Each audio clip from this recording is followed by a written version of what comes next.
What's good, everybody? It's the Cloud with Cap Show. UFC 309. We are less than a week out. I cannot wait for these fights.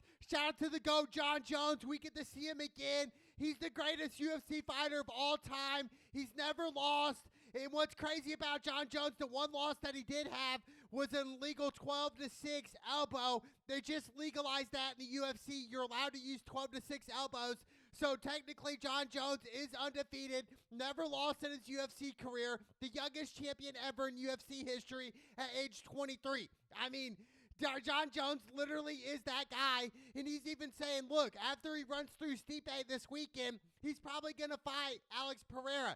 That's the bigger fight than Tom Aspinall, but I just think from a stylistic standpoint, I do think Jon Jones needs to fight Tom Aspinall. You know, the interim heavyweight champion right now in Aspinall. He's a young up-and-comer. I mean, he's got quick hands. He's fast. He's explosive. He's very hungry. So I think if I'm Jon Jones and his team, why not fight Tom Aspinall? This could be the biggest draw in UFC history, and why skip on this fight? You know, this fight could arguably be bigger than the Stipe fight this weekend. So I think Jon Jones knows what he's doing to the public. He's kind of minimizing Tom Aspinall and saying, hey, look, dude, he hasn't really beat anybody, even though he's beat everybody the UFC's thrown at him. It's just, I feel like Jon, he understands that, hey, I'm just going to build this fight for next summer and have it be the biggest fight of all time. And I think that's eventually going to happen. I just think if Jon Jones does end up fighting Alex Pereira, we already know what's going to happen. Jon Jones is going to shoot for takedowns and just literally use his ground and pound the whole fight against Alex Pereira, who doesn't know how to wrestle. So, like, Jon Jones, he's good at everything. So he's going to exploit your opponent's weakness. So I don't want to see the Alex Pereira versus Jon Jones fight.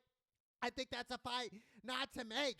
I mean, yes, for business-wise, that does make sense, but I think even for business and just the global scale of it, I do think Jon Jones versus Tom Aspinall next summer makes more sense for me right now. Two literally heavyweights. I just think Alex Pereira is such a mismatch for Jon Jones.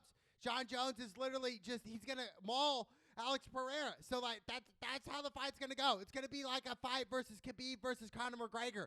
Same scenario. Jon Jones is going to shoot for takedowns on Alex Pereira and just control the whole fight. But I think that's what's eventually going to happen is Jon Jones versus Tom Aspinall. UFC fans want it. Dana White even said, hey, look, I think that's what's going to happen. And I just think it's all on Jon Jones now at this point. I don't think Jon Jones is ducking anybody. It's just crazy what the media says about Jon Jones. Oh, he's scared of this guy, scared of that guy. But Jon Jones defended his belt over 13 times.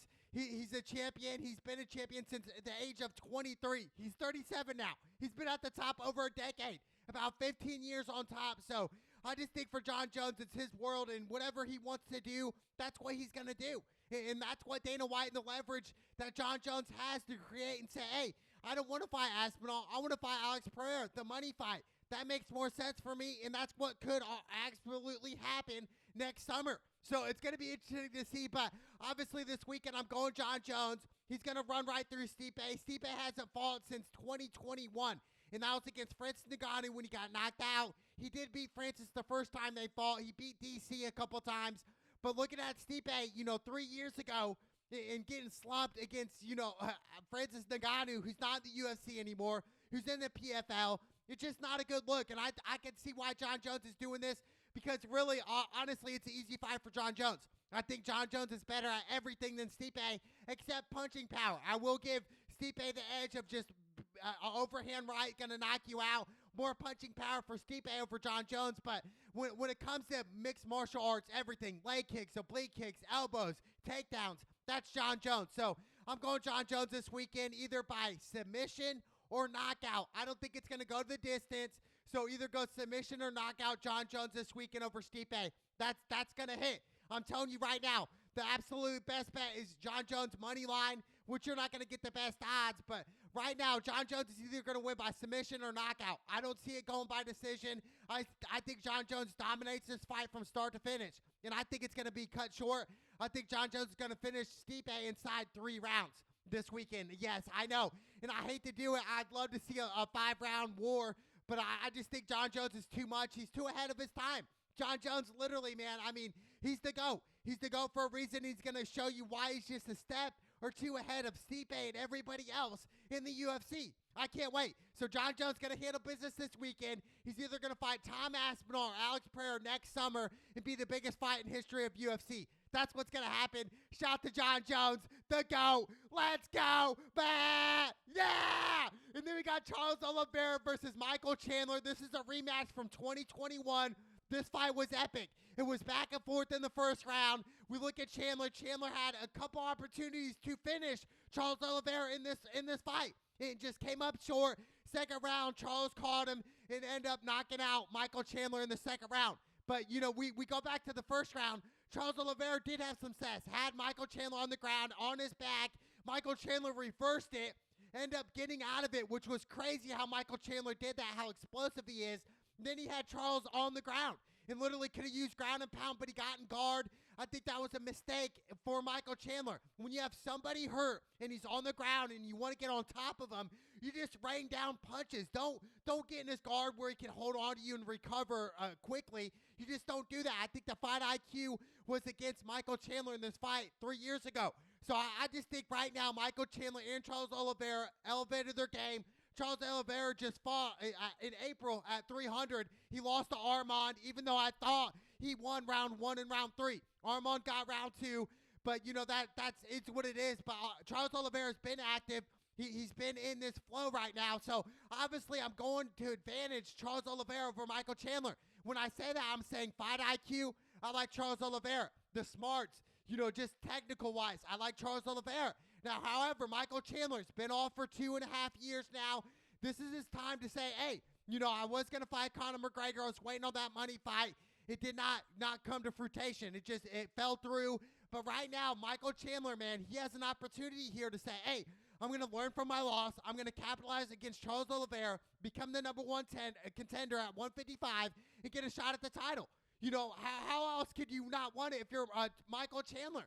Staying out 2 years, getting right back into the mix, having time to reflect on your life, your thoughts, your mental, your physical. So if I'm Michael Chandler here, I'm coming into this fight fresh, feeling good. It's a 5-round fight, so it's going to be a war. But I think this fight is not going to go to the distance. We know that. It's either Charles Oliveira or Michael Chandler going to win.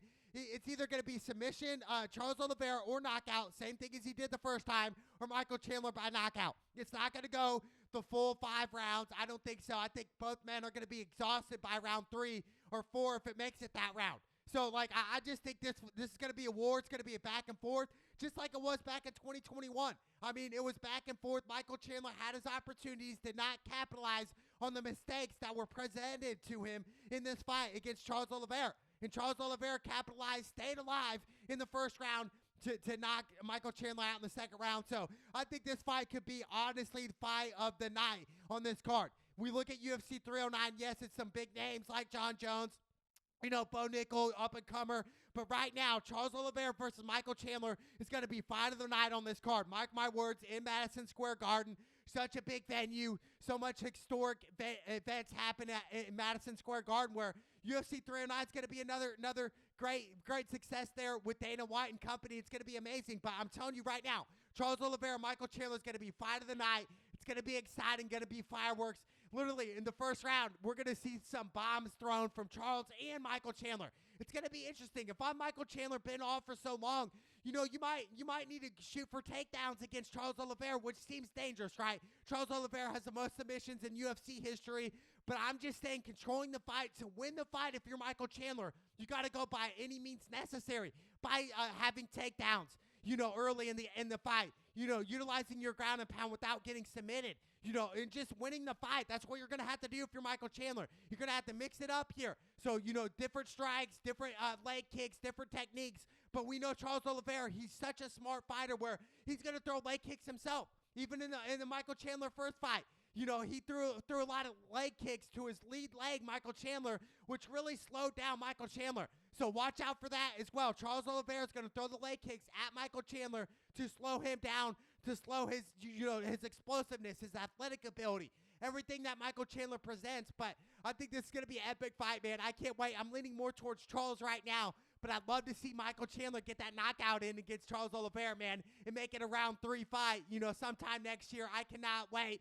Let's go! And then we got the new up-and-comer Bo Nickel, 6-0 in the UFC, fighting a veteran in Paul Craig, who's 17-8-1. He's got 2 losses in a row, but Paul Craig is an excellent Brazilian jiu-jitsu guy. I mean, he can put you in triangles. He can do so many different things. So for Bo Nickel, it's not going to be an easy fight here. You're not just going to be able to take him down and just submit him right away. That's not what's going to happen here. I think if you're Bo Nickel, just really, I want to see Bo Nickel's stand-up game. We saw it at UFC 290, UFC 300. He got some, he didn't do this and that right, even though he got the submission in the second round. I just think for Bo Nickel right now, I want to see a stand-up. I want to see him bang with Paul Craig. I want to see this be a war. And ultimately, I'm going to go Bo Nickel here. Bo Nickel's a 185er. He's 6-0, relatively new in the UFC. But this fight is building up for him versus Chimaev someday. It's going to happen, I would say, in the next 2 years. Might be the biggest fight in UFC history when we're talking about Bo Nickel, American wrestling versus Chimaev, Dagestan. Just such a killer right now, where this fight is eventually going to happen. The universes are going to collide.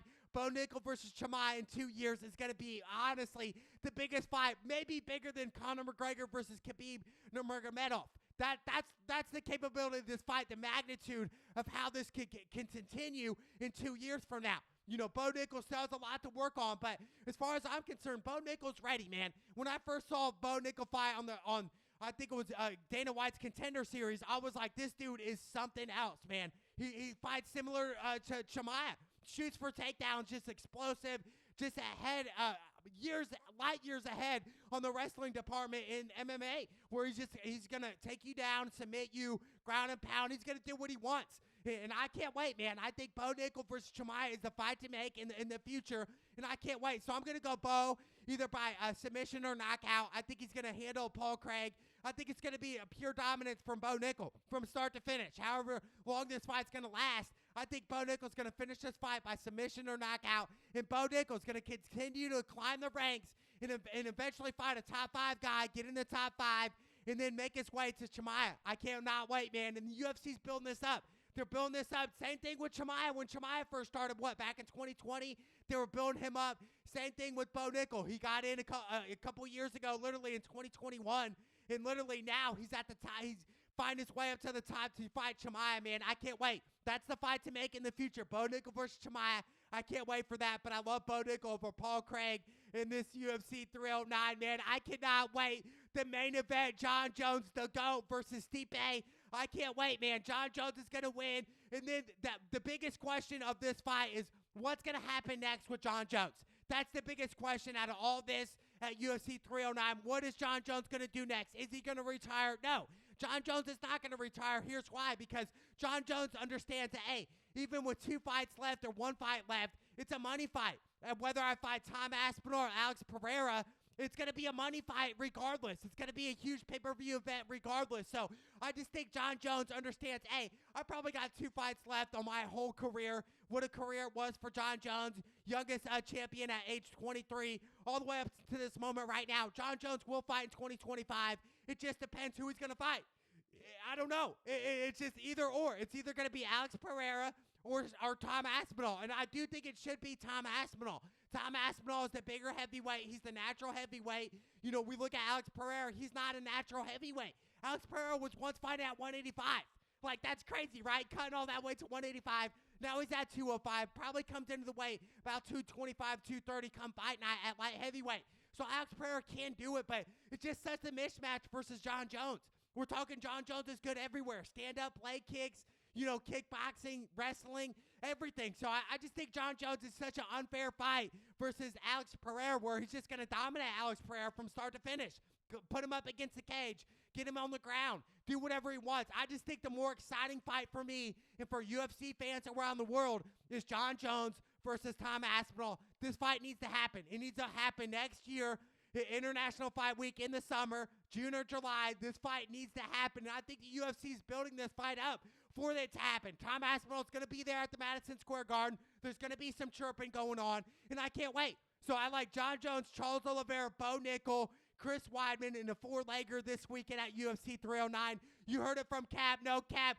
Take off Jon Jones. Let's Go!